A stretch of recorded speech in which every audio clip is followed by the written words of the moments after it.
लैंगिक शोषण करण्यासाठी धनिक लोकांना पुरवण्यासाठी अशोक खरात हा महिलांचा वापर करायचाच.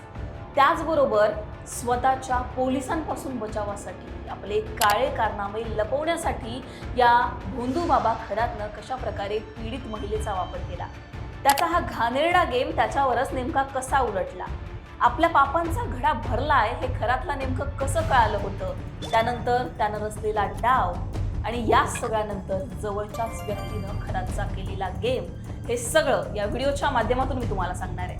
नमस्कार, मी पूजा, तुम्ही पाहताय लोकमत. 17 मार्चला अशोक खरातला अटक झाली हे सगळ्यांना माहिती आहे, पण एका महिन्या आधीपासूनच मोठ्या हालचाली सुरू होत्या या अशोक खरातला पकडण्यासाठी. पण एका महिन्याआधी असं काय घडलं होतं, तर याची सुरुवात होते 18 फेब्रुवारीला. 18 फेब्रुवारीला शिर्डी पोलिसांकडे एक तक्रार जाते. ही तक्रार कुणाची असते, तर एका महिलेची. ही महिला पोलिसांकडे जाते आणि त्यांना म्हणते की नीरज जाधव नावाचा एक व्यक्ती मला आक्षेपार्ह व्हिडिओ पाठवतोय आणि मला ब्लॅकमेल करतोय.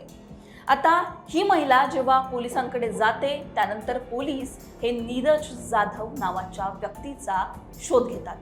तुम्हाला आता नीरज जाधव कोण आहे हे सांगते आणि त्यानंतर अशोक खरातने कशा प्रकारे हा प्लॅन रचला होता, या पीडित महिलेला पाठवलं होतं पोलिसांकडे तक्रार दाखल करण्यासाठी, तुम्हाला कळेल. नीरज जाधव हा तोच आहे जो खरातच्या ऑफिसमध्ये काम करायचा. अंकशास्त्राचं ज्ञान खरातलं होतं. खरातच्या ऑफिसमध्ये एवढ्या मोठ्या माणसांची रेलचेल होती, म्हणून हा नीरज जाधव सुद्धा खरातच्या ऑफिसमध्ये कामाला लागला. खडा असेल त्या खड्याचं माप घेणं, लोकांच्या अपॉइंटमेंट घेणं, ही सगळी कामं हा करायचा. पण या नीरज जाधव सोबत सुद्धा भयंकर घडलं. त्याच्या कुटुंबापर्यंत हे सगळं प्रकरण आल्यानंतर त्याचे खरात सोबत वादविवाद झाले. जेव्हा त्याला कळालं की आपल्या कुटुंबापर्यंत हे सगळं घाणेरडं प्रकरण आलंय, तेव्हा त्याने खरातला धडा शिकवण्याचं ठरवलं आणि या नीरज जाधवनं काय केलं, तर खरातच्या ऑफिसमध्ये स्पाय कॅमेरे लावले.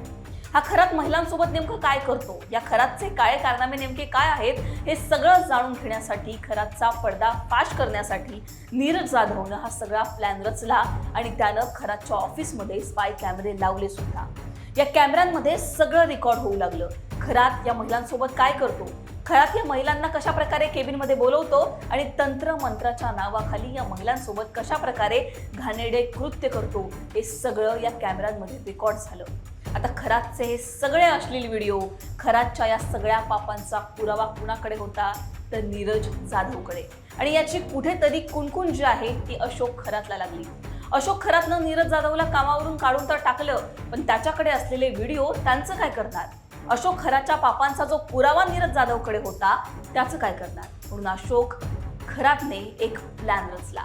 या अशोक खरातने काय प्लॅन रचला, तर नीरज जाधवने जे अश्लील व्हिडिओ त्याच्याकडे होते अशोक खरातचे, हे एका महिलेला पाठवलेले होते. त्या महिलेनं काय केलं, तर ती अशोक खरातकडे गेली आणि माझ्याकडे असा एक फोटो आलेला आहे असं तिनं सांगितलं खरातला. खरातला हे समजलं की नीरज जाधवकडे कशा प्रकारे आपले व्हिडिओ आहे. आता या अशोक खरातने काय केलं, तर त्या पीडित महिलेला म्हटलं की नीरज जाधवकडे तुझे मॉर्फ व्हिडिओ आहेत आणि तो तुला बदनाम करेल, तुला तो बदनाम केल्यानंतर तुझं आयुष्य उद्ध्वस्त होईल. त्याच्यामुळे तू काय कर, तू माझं ऐक, पोलिसांकडे जा आणि नीरज जाधव विरोधात तक्रार दाखल कर.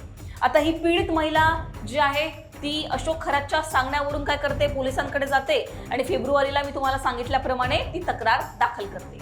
आता यानंतर बघा, पोलीस या नीरज जाधवचा शोध जे आहे ते सुरू ठेवतात. नीरज जाधवच्या घरी जातात.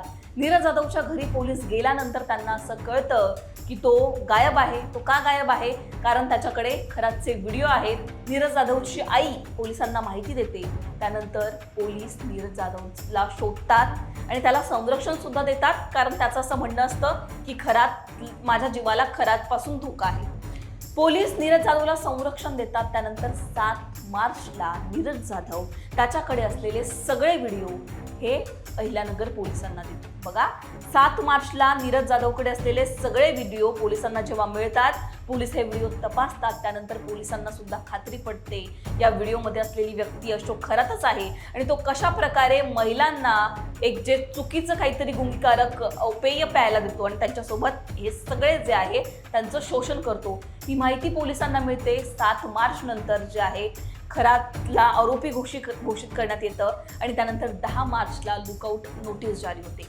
जेव्हा नीरज जाधव विरोधात तक्रार दाखल करायला खरात पीडित महिला पाठवतो, तेव्हापासूनच तो ऑस्ट्रेलियात जाण्याची तयारी करत होता. परदेशात पळून जाण्याची तयारी करत होता. पण त्यानंतर खरातला हे कुठे माहिती होतं की ज्या नीरज जाधव विरोधात तक्रार करायला त्याने पीडित महिलेला पाठवलेला आहे, त्या नीरज जाधवला शोधल्यानंतर त्या नीरज जाधवकडे असलेले व्हिडिओ पोलिसांना मिळतील आणि हा सगळा जो गेम आहे हा खरात विरोधातच उलटेल हे त्याला माहिती नव्हतं. त्याच्यामुळे ऑस्ट्रेलियात जाण्याची स्वप्न पाहणाऱ्या अशोक खरातचा गेम जो आहे तो उलटा होतो आणि पोलीस त्याला पकडतात, पोलीस त्याच्या मुसक्या आवळतात. बघा तुम्ही कशा प्रकारे अशोक खरातने स्वतःसाठी खड्डा खोदला बघा, कशा प्रकारे त्याचाच गेम त्याच्यावर उलटला बघा. ज्या पीडित महिलेला त्याने पाठवलं होतं नीरज जाधव विरोधात तक्रार दाखल करण्यासाठी, त्यात नीरज जाधवला जेव्हा पोलीस पकडण्यासाठी गेले तेव्हा त्या नीरज जाधवकडे असलेले व्हिडिओ आणि त्या व्हिडिओमुळे अशोक खरातच्या काळ्या कारनाम्यांची भली मोठी लिस्टच पोलिसांना सापडली आणि त्यानंतर Ahilyanagar police, Nashik crime branch या सगळ्यांनी मिळून खरातचा शोध लावला, त्याला पकडलं आणि त्यानंतर जे काही घडलं ते सगळं तुमच्या समोर आहे. अशा प्रकारे अशोक खरातच्या पापांचा घडा भरला. अशोक खरात आता पोलीस कोठडीमध्ये आहे. सातत्यानं त्याच्या विरोधात तक्रारी दाखल होत आहेत. आतापर्यंत त्याच्यावर 8 गुन्हे दाखल झालेले आहेत. पीडित महिला समोर आल्यात. घटस्फोट झालेली महिला असो, त्यानंतर 7 महिन्यांची गर्भवती महिला असो, विद्यार्थिनी असो, या अशोक खरातने या सगळ्याच महिलांसोबत लैंगिक शोषण केलेलं आहे. त्याच्यामुळे अशोक खरातचे आता पाय प्रचंड खोलात गेलेत. तर अशोक खरातचा पापांचा घडा कसा भरला, ऑस्ट्रेलियात जाण्याची त्याचा प्लॅन होता तो कसा फसला, या सगळ्यांची माहिती तुम्हाला देण्याचा हा प्रयत्न होता.